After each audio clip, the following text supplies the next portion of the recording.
Трската од моноспитовското блато со планско користење може да се употреби за производство на биогорива, односно брикети за загревање.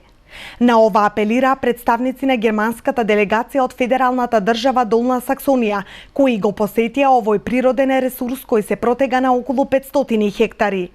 Стефан Венцел истакна дека моноспитовското блато има огромен потенцијал за одржливо користење на природните ресурси. Und dieses Sumpfgebiet, dieses Feuchtgebiet ist ein...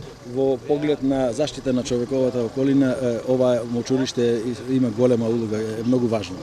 Може би овде сега се размислува да се искористи материјалот, трската и другите материјали овде и во економски, во стопански цели. Иницијативата за користење на трската за биогорива ја покрена Македонското еколошко друштво.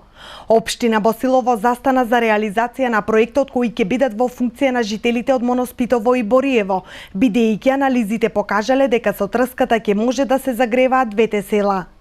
Во анализата што беше направено, ако тоа се прави континуирано добро и со добар план, значи без да се нарушат еколошките стандарди, може да се искориства толку од трската и од другиот растителен свет тука, што може да обезбедува енергија, односно да го замени огревот за двете населени места, Моноспитово и Бориево заедно, кои вкупно бројат повеќе од 700 домакинства. Според екологистите, со користењето на трската за производство на биогорива, ќе се заштити и Моноспитовското блато, чија површина од година во година се намалува.